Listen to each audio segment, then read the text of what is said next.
যখন নামজারি আবেদন নামঞ্জুর হয়, হতাশা নয়, আইনি পদক্ষেপ।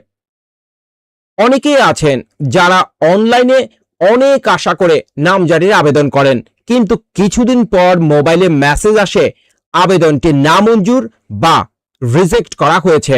এই একটি মেসেজ দেখে সাধারণ মানুষ ঘাবড়ে যান, ভাবেন জমির মালিকানাই হয়তো অনিশ্চিত হয়ে গেল। অ্যাডভোকেট হিসেবে আমি আপনাদের বলছি, ঘাবড়ানোর কিচ্ছু নেই।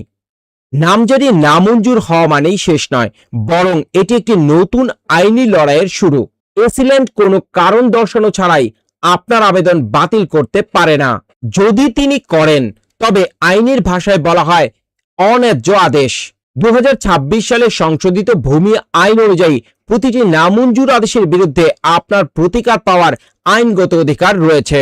নিম্ন আদালত থেকে আপিল প্রক্রিয়ার ধাপসমূহ। এসিল্যান্ডের আদেশের বিরুদ্ধে রিভিশন বা রিভিউ। যদি ছোটখাটো কোনো করণিক ভুল বা নথিপত্র কম থাকার কারণে আবেদন বাতিল হয়, তবে আপনি প্রথমেই ওই এসিল্যান্ডের কাছেই পুনর্বিবেচনার আবেদন করতে পারেন। তবে বেশিরভাগ ক্ষেত্রে আমরা সরাসরি আপিল করার পরামর্শ দেই। অতিরিক্ত জেলা প্রশাসক রাজস্ব বা এডিসি রেভিনিউ এর কাছে মিস আপিল। এটি আপনার প্রথম এবং প্রধান আইনি ধাপ।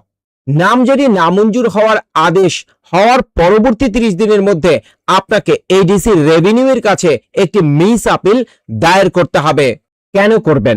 যদি এসিল্যান্ড আইনের ভুল ব্যাখ্যা দেন বা আইনের বৈধ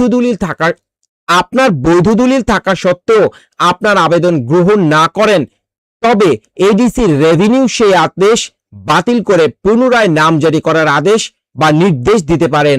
প্রয়োজনীয় কাগজপত্র: এসিল্যান্ডের দেওয়া নামঞ্জুরের আদেশের সার্টিফাইড কপি এবং আপনার জমির সকল মূল কাগজপত্র সংগ্রহ করে আপিল ফাইলটি এডিসিতে করবেন, যেটাকে মিস আপিল বলা হলো। ভূমি আপিল ট্রাইব্যুনাল: যদি এডিসি রেভিনিউ এর আদেশেও আপনি সন্তুষ্ট না হন, তবে পরবর্তী ধাপ হলো ভূমি আপিল ট্রাইব্যুনাল। এখানে অভিজ্ঞ বিচারকগণ আপনার নথি পর্যালোচনা করবেন। 2026 সালের এই ট্রাইব্যুনালের কার্যক্রম অনেক বেশি গতিশীল করা হয়েছে, যাতে মানুষের দীর্ঘসূত্রতা কমে। উচ্চ আদালতের নজির এবং হাইকোর্টের রিট পিটিশন: একজন সুপ্রিম কোর্টের আইনজীবী হিসেবে আমি প্রায়ই দেখি অনেক সময় স্থানীয় প্রশাসন ক্ষমতার অপব্যবহার করে নামজারি আটকে দেয়। সেক্ষেত্রে আমাদের সংবিধানের শক্তিশালী প্রতিকার রাখা হয়েছে। 1.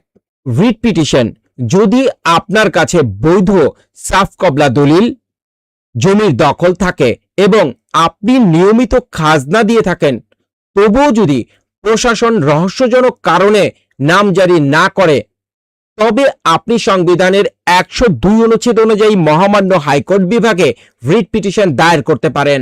2. ডিএলআর বা উচ্চ আদালতের রায়: বাংলাদেশে অসংখ্য ডিএলআর এর নজির রয়েছে, যেখানে বলা হয়েছে যদি আবেদনকারী সত্য বা টাইটেল এবং দখল থাকে, তবে নামজারি করতে অস্বীকার করা অবৈধ, যেমন 57 ডিএলআর 591। অন্যান্য ল্যান্ডমার্ক জাজমেন্টগুলোতেও স্পষ্ট বলা হয়েছে নামজারি কোনো সত্য সৃষ্টি করে না, কিন্তু এটি একটি প্রশাসনিক প্রক্রিয়া বা বৈধ মালিকের অধিকার রক্ষায় বাধ্যতামূলক। হাইকোর্টের একটি রুলিং বা নির্দেশনার পর এসিল্যান্ড বাধ্য হন আপনার জমির নামজারি সম্পন্ন করতে। ইনজাংশন বা নিষেধাজ্ঞা: জমির উপর অদৃশ্য তালা।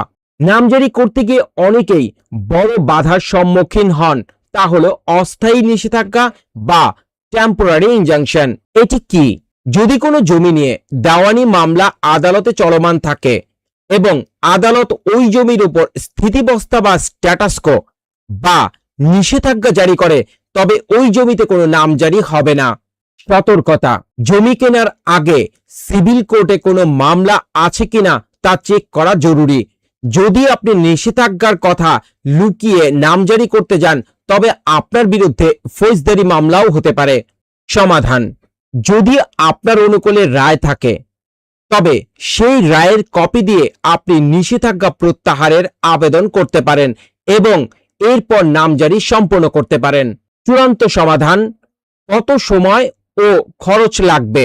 2026 সালের সিটিজেন চার্টার অনুযায়ী সাধারণ নামজারি 28 কার্যদিবস এবং প্রবাসী ও বিনিয়োগকারী 15 কার্যদিবস। জটিল বা আপিল মামলা 45 থেকে 90 কার্যদিবস। খরচের হিসাবটা আমি একদম স্বচ্ছ করে দিচ্ছি আপনাদের। অনলাইনের নামজারি ফি 1170 টাকা। কিভাবে? আবেদন ফি 70 টাকা, নোটিশ জারি 50 টাকা, খতিয়ান ফি হচ্ছে 1000 টাকা এবং ডিসিআর ফি হচ্ছে 50 টাকা। এর বাইরে যদি অতিরিক্ত ফি সরকারি কোনো নেই। যদি কেউ আপনার কাছে হাজার হাজার টাকা দাবি করে, জানবেন সেটি বেআইনি।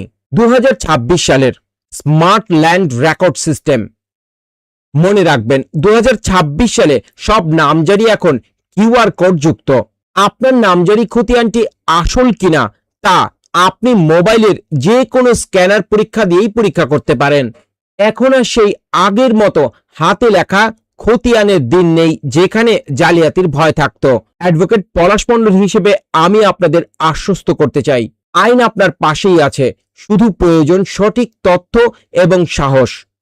যদি আপনার নামজারি বাতিল হয় তবে সময় নষ্ট না করে একজন অভিজ্ঞ আইনজীবীর পরামর্শ নিন এবং দ্রুত আপিল বা রিটের পথে হাঁটুন।